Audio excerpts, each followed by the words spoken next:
कहिलेकाहीँ र मलाई त्यो मान्छेको बेलासम्म चाहिँ मलाई चाहिँ गयो किनकि उहाँले क्वान्टम फिजिक्स साइन्स पढेकै होइन उहाँले क्वान्टम फिजिक्सको इलेक्ट्रोन प्रोटोनको बारेमा व्याख्या गर्नुभएको छ कति गलत म चाहिँ एउटा फिजिक्सको विद्यार्थी म 23 वर्ष भयो युनिभर्सिटीमा मास्टर्समा क्वान्टम फिजिक्स पढाएको छु जुन आफ्नो एरिया नै होइन त्यो ठाउँमा गलत कुरा बोल्नुभएको छ हिजो आज कुनै पनि भाषामा कुनै पनि ठाउँमा साइन्स क्वान्टम फिजिक्स ल्याएर बुझाएपछि यो मान्छेले त अत्याधिक धेरै कुरा बुझेको छ कि यो मान्छे विद्वान छ कि भनेर त्यो आफ्नो एरिया भन्दा कुनै पनि कुरामा बोल्नु नै हुँदैन म फेरि पनि आज एक्जाम्पल दिन चाहन्छु अलिकति बोल्नु पनि भएको छु किन राइम हामीहरू चाहिँ क्याप्साप हामी पढ्ने बेला म त बोल्दै बस्थेँ त्यति बेला अहिले हिजो आज म टिचर भएर चाहिँ बोल्नेतिर भएको छु म याद गर्छु नेपालमा सबैभन्दा राम्रो विद्वान एउटा वैज्ञानिकमा डाक्टर विशाल गेवालीको नाम तपाईँले सुन्नुहुन्छ होला डाक्टर विशाल गेवाली भनेको एसएलसीको बोर्ड फर्स्ट हो अनि फर्स्टको 11-12 पनि बोर्ड फर्स्ट हो आइओएममा पढ्दाखेरि मेडिसिनमा एमबिबिएस बोर्ड फर्स्ट हो सधैँभरि जिन्दगीमा फर्स्ट भएको मान्छे उहाँ ल्युकेमिया उहाँले बोन म्यारोको क्यान्सरको रिसक्यो र उहाँसँग एकजना नेपालमा टिचिङमा हुँदाखेरि चाहिँ ब्रेन ट्युमरको क्यान्सरको बिरामीले आएर सोद्धाखेरि चाहिँ मेरो भएन मलाई आउँदैन यो विषयमा मलाई आउनु भनेको बोन म्यारो मात्र हो म तपाईँलाई सहयोग गर्न सक्छु र वर्ल्डको सबभन्दा विश्वको सबैभन्दा टप मोस्ट क्यान्सर यो ब्रेन ट्युमरको समस्या ल्याउन सक्छु भन्दा कस्तो नजान्ने मान्छे त यसको मतलब के आफ्नो एरिया भन्दा बाहिर गएर बोल्नु हुँदैन त्यो ठाउँमा गएर झन् धेरै जान्ने गरेर बोल्नै हुँदैन र यो चाहिँ स्पिरिचुअल लिडरहरुले क्वान्टम फिजिक्सको बारेमा बोल्नु हुँदैन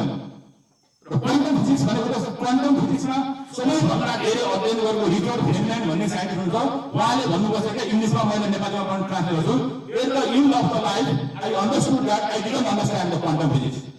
मैले जिन्दगीभर क्वान्टम फिजिक्सको बारेमा अध्ययन अनुसन्धान गरेँ अन्तिममा यो बुझेँ कि मैले क्वान्टम मेकानिक्स क्वान्टम फिजिक्स बुझ्नै सकिनँ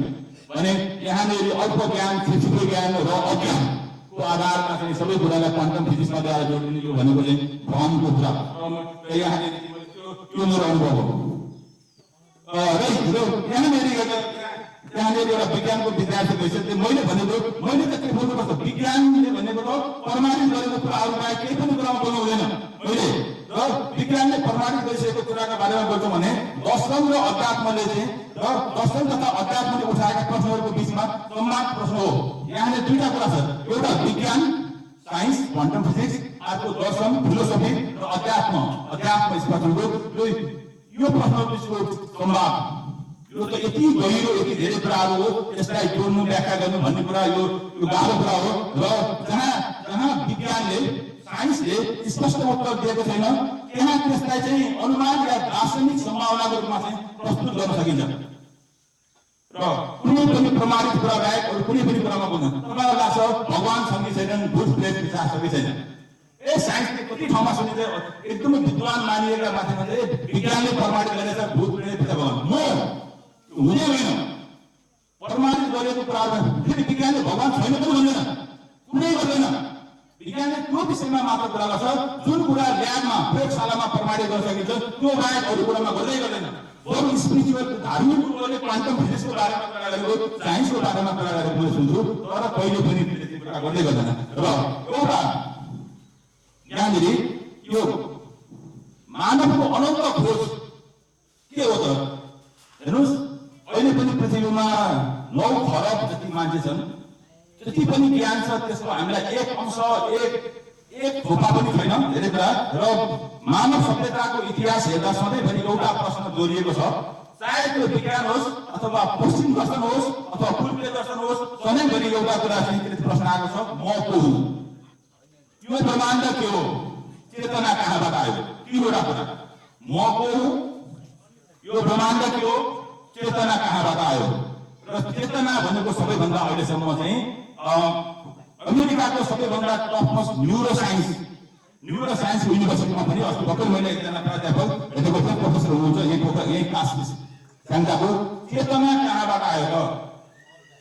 एउटा बच्चा गर्भबाट निस्किन्छ उसलाई कति बेलाबाट चेतना सुरु हुन्छ त एउटा चाहिँ जुन एउटा बुवा र आमाको समागमनबाट एउटा बच्चा निस्केपछि त्यो चेतना कसरी र कहाँबाट आउँछ भन्ने कुरा आजसम्म पनि यो वैज्ञानिक प्रुफ चाहिँ फेला परेको छैन यो वर्ल्ड विश्वको सबैभन्दा उच्च स्तरको प्रयोगशालामा पनि चेतना कहाँबाट आयो भन्ने कुरा चाहिँ यो थाहा भएको छैन त्यसै गरी यिनै प्रश्नहरू तीनवटा प्रश्न म को हुँ यो ब्रह्माण्ड के हो चेतना कहाँबाट आयो यो प्रश्नको उत्तर खोज्ने क्रममा दुईटा परम्पराहरू विकसित भए एकातिर थियो विज्ञान अर्कोतिर थियो दर्शन र अध्यात्म विज्ञान अनि दर्शक आधारमा यो फेरि कसैले भन्ला यो रेल यो रथको दुईटा पाङ्ला होइन, एकै कुराहरू हो। र यहाँनिर विज्ञानले जहिले पनि गरेको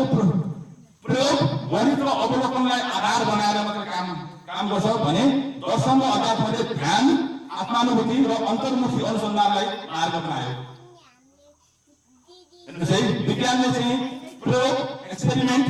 म्याथमेटिक्स र अब्जर्भेसनलाई मात्र आधार बनाएर अगाडि बढ्छ भने दर्शन र अध्यात्मले चाहिँ ध्यान, आत्मानुभूति र अन्तर्मुखी अनुसन्धानलाई यो क्षेत्रबाट अगाडि बढ्छ। र दुवैको लक्ष्य चाहिँ एउटै हो, सत्यको खोजी। सत्य के हो, यथार्थ के हो, त्यसको खोजी हो। तर विधि फरक छ, त्यसलाई भन्छ मेथोडोलोजी, रिसर्च मेथोडोलोजी चाहिँ फरक छ। यो बेग्ला बेग्लै बाटो हो। र दर्शन के हो त? दर्शन के हो? दर्शन भनेको यो ग्रीक शब्द हो फिलोसफीमा। दर्शन भनेको ज्ञान प्रतिको प्रेम, ज्ञान प्रतिको प्रेमलाई दर्शन भनेर भनिन्छ। संस्कृतमा दर्शन भनेको यथार्थलाई देख्ने दृष्टिले फिलोसफी ठुलो शब्द सुनिन्छ, यथार्थलाई हेर्ने दृष्टि हो। पश्चिमी दर्शनले, वेस्टर्न फिलोसफी, पश्चिमी दर्शनले प्रश्न सोध्छ, सत्य के हो, ज्ञान कसरी प्राप्त हुन्छ, वास्तविकता के हो भने पूर्वीय दर्शनले भन्दो रहेछ कि अझ भित्री रूपमा चाहिँ पूर्वीय दर्शनले रहेछ म को हुँ, चेतनाको स्वरूप के हो, मुक्ति कसरी सम्भव हुन्छ, यो हाम्रो पूर्वीय दर्शनले भन्दो रहेछ।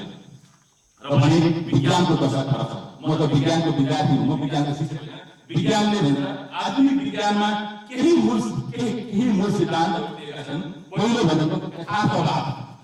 वास्तविकता हुनुपर्छ। हेर्नुहोस्, त्यसलाई भन्छ हामीले, मैले पिएचडीमा भने पोजिटिभिजम यतिसम्म हुनुपर्छ कि ऊ त्यहाँनिर चाहिँ त्यहाँनिर एउटा चाहिँ भेडो छ, एउटा बाख्रो छ, ऊ सेतो बाख्रो छ भने पनि त्यो सेतो बाख्रो छ भन्नु मिल्दैन, त्यो बाख्रो सेतो